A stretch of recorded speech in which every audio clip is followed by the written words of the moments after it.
நமச்சிவாய வாழ்க. நாதன்தாள் வாழ்க. இமைப்பொழுதும் என் நெஞ்சில் நீங்காதான் தாழ் வாழ்க.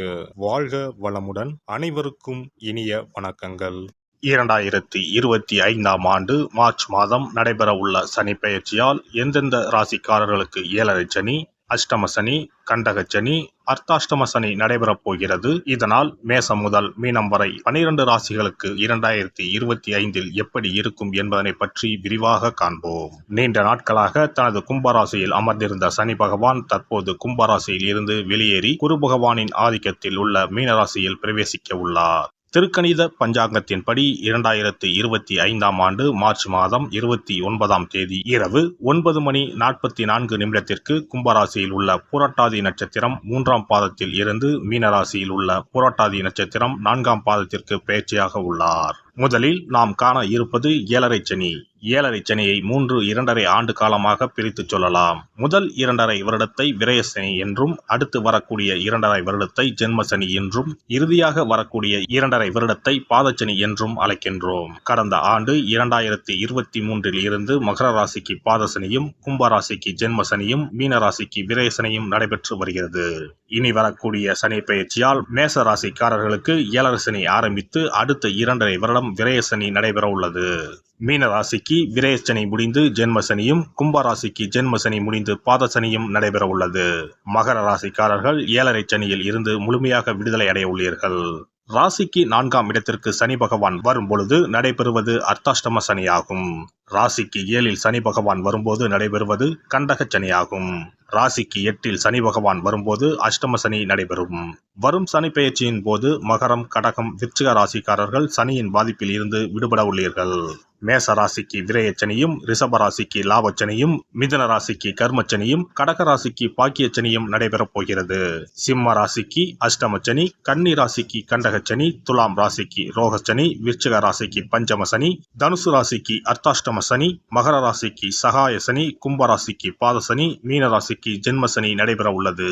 இனி இந்த பெயர்ச்சியால் உங்கள் ராசிக்கு உண்டாகும் சுபபலன் என்ன என்பதனையும், அசுப பலன் ஏற்படுமாயின் ராசிக்காரர்கள் செய்ய வேண்டிய பரிகாரம் என்ன, வழிபட வேண்டிய தெய்வம் யார் என்பதனை பற்றியும் விரிவாக காண்போம்.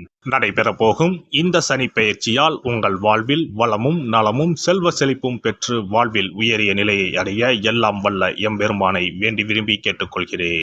கன்னிராசி அன்பர்களே, 2025ஆம் ஆண்டு கன்னி ராசிக்காரர்களுக்கு கண்டச்சனி தொடங்குகிறது. இந்த சனி பெயர்ச்சி கன்னிராசிக்கு எவ்வாறு உள்ளது, என்னென்ன நற்பலன்கள் கிடைக்கப் போகிறது என தெரிந்து கொள்வோம். கன்னி ராசியை பொறுத்தவரை 5ஆம் வீட்டுக்கும் 6ஆம் வீட்டுக்கும் சனி பகவான் அதிபதியாகிறார். ராசிக்கு 7ஆம் இடத்தில் சனி வந்து அமரும் போது இதனை கண்டச்சனி என்றுதான் ஜோதிட ரீதியாக கூறப்படும். கன்னி ராசிக்காரர்களுக்கு ராசி அதிபதியாக புதன் இருப்பதால் நீங்கள் பொதுவாக மிகவும் சுறுசுறுப்பாக இருப்பீர்கள். நூதனமான விஷயங்களை நன்றாக யோசிப்பீர்கள். மின்னல் வேகத்தில் செயல்படுபவர்களாக இருப்பீர்கள். உங்களுக்கு மற்றவர்களை பார்த்தால் கொஞ்சம் சோம்பேறித்தனமாக இருப்பது போல தோன்றும். இனிமேல் நீங்களே கொஞ்சம் மெதுவாக செயல்படக்கூடிய காலகட்டமாக உள்ளது. சனி பகவான் குருவின் நட்சத்திரத்தில் சஞ்சாரம் செய்யும் போது வீடு வாகன விஷயங்களில் சிறு சிறு பிரச்சனைகள் ஏற்படும். எதனால் பிரச்சனை என்பது தெரியாமல் நேரம் பொருளை சுற்றி சுற்றி செலவு செய்வீர்கள். வயதை அனுசரித்து தாய்க்கு உடல்நிலை பிரச்சனை, உத்தியோகத்தில் பணியிட மாற்றம் போன்றவை ஏற்படும். கன்னி ராசிக்காரர்களுக்கு காதல் கைகூடும். வேலை மாற்றம் உள்ளிட்ட பல்வேறு சூப்பர் மாற்றங்களை இந்த ஆண்டு தரப்போகிறது. வாழ்க்கை துணைக்கு வெளிநாடு செல்லும் வாய்ப்புகள் கிடைக்கும். புதிய வேலை, புதிய வியாபாரம் தொடங்குவீர்கள். வருமானம் விருத்தியாகும். அலைச்சல் அதிகரிக்கும், ஆனால் அதற்கான பலன்கள் அதிகமாக கிடைக்கும். கடல் கடந்து போகக்கூடிய வாய்ப்புகள் ஏற்படும்.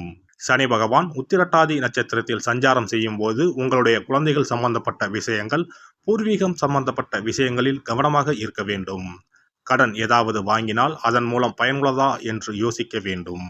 வியாபார கூட்டாளிகள் கடைசி நேரத்தில் முதலீடு இல்லை என்று கூறும் நிலை ஏற்படும். வேலையில் எதிர்பாராத இடையூறுகள் ஏற்படும். சனி பகவான் புதனின் நட்சத்திரத்தில் சஞ்சாரம் செய்வதால் நீங்கள் முயற்சிகளில் முடங்கிவிடாமல் பார்த்து கொள்ள வேண்டும். ராசிக்கு அதிபதியாக உள்ள புதனே 10ஆம் வீட்டுக்கும் அதிபதியாக வருவதால் தொழில், ஜீவனம், வெளிநாட்டு தொடர்பு முயற்சிகளில் பத்திரமாக உங்களை பார்த்து கொள்வதன் மூலம் 7ஆம் வீட்டு சனியின் தீய பலன்களை கலந்துவிடலாம். 7ஆம் வீட்டில் இருக்கக்கூடிய சனி பகவான் 3ஆம் பார்வையாக 9ஆம் இடத்தை பார்ப்பதால் தந்தை உடல்நிலை, உத்தியோகத்தில் கவனம் செலுத்த வேண்டும். புதிதாக இடம் வாங்குவது, வெளிநாட்டு பயணங்கள், முதலீடு, கடன் வாங்குவது போன்றவற்றில் கவனம் செலுத்துவது நல்லது. இவற்றை தவிர்ப்பது நல்லது. ஆனால் தவிர்ப்பது மிகவும் கடினமாக இருக்கும். தேவையான விஷயங்களை மட்டும் எடுத்துக்கொள்ள வேண்டும்.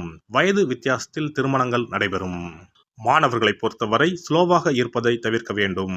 வேகமாகவும் விவேகமாகவும் இயங்க வேண்டும். நாளை பார்த்து கொள்ளலாம் என்று ஒத்திவைக்க கூடாது.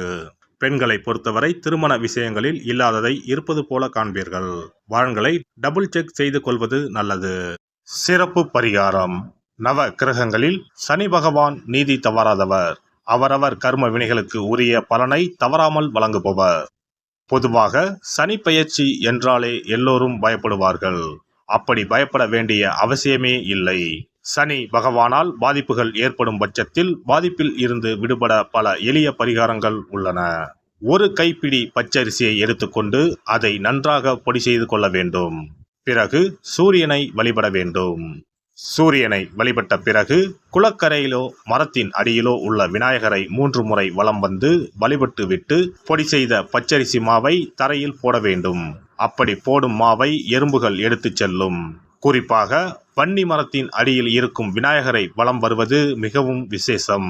இந்த பரிகாரத்தை எப்போதுமே தொடர்ந்து செய்வது மிகவும் நல்லது. ஒருவருக்கு சனி தசை வந்துவிட்டால் அவருக்கு சந்தேக புத்தி வந்துவிடுகிறது. யார் சொல்வதையும் ஏற்றுக்கொள்ள மாட்டார்கள். குறிப்பாக அஷ்டமத்து சனி மிகவும் கஷ்டப்படுத்திவிடும். 7.5 சனியின் பாதிப்பை விடவும் அஷ்டமத்து சனி மிக அதிக பாதிப்பை ஏற்படுத்தும். அஷ்டம சனி நடப்பவர்கள் சனியினால் ஏற்படக்கூடிய பாதிப்புகளில் இருந்து விடுபட பின்கூறும் நியதிகளை கடைபிடித்தால் பாதிப்புகளின் தாக்கத்தில் இருந்து விடுபடலாம். சனி தசை நடக்கும்போது எந்த செயல் செய்தாலும் தாமதமாகும். அதற்காக கோபப்படக்கூடாது. பொறுமையாக இருக்க பழகிக்கொள்ள வேண்டும். தினமும் காகத்துக்கு எள் கலந்த சாதம் வைக்கவும். பிரதோஷ பூஜைகளில் பங்கேற்பது நல்லது. சனிக்கிழமை தோறும் சனி பகவானுக்கு இரும்பு அகல் விளக்கில் நல்லெண்ணெயில் தீபம் ஏற்றி வழிபடவும். கருங்குவளை மலர்களால் சனி பகவானுக்கு அர்ச்சனை செய்து வரலாம். வன்னி மர இலைகளை மாலைகளாக தொடுத்து சிவபெருமானுக்கு சனிக்கிழமை தோறும் சாற்றி வணங்கி வழிபடவும். சனிக்கிழமை அன்று அசைவ உணவு கண்டிப்பாக சாப்பிடக்கூடாது. சனிக்கிழமை தோறும் நல்லெண்ணெய் குளியல் செய்தால் கெடுதல் குறையும். விநாயகர் வழிபாடு செய்யலாம். அனுமன் வழிபாடு சனி பகவானின் தொல்லைகளை குறைக்கும். ஞாயிற்றுக்கிழமை மாலை ராகு கால வேளையில் கால பைரவரை வணங்கி வரலாம். தேய்பிறை அஷ்டமி நாளில் கால பைரவரை வணங்கி வருவது நன்மை தரும். ஏழை மாணவர்களின் படிப்பு செலவுக்கு உதவலாம். சனி பிரதோஷ வழிபாடு செய்வது சிறப்பு.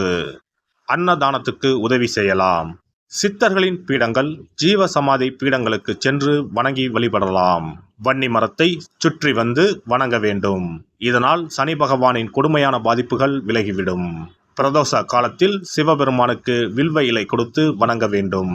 தினமும் ராமநாமம் ஜபித்து வந்தால் சனி பகவானின் தொல்லையிலிருந்து தப்பிக்கலாம்.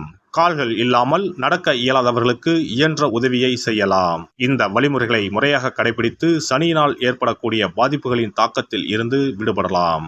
எல்லாம் வல்ல இறையருளால் நீங்களும் உங்கள் அன்பு குடும்பமும் உடல் நலம், நீலாயுள், நிறை செல்வம், உயர் புகழ், மெய்ஞானம் ஓங்கி வாழ்க வளமுடன்.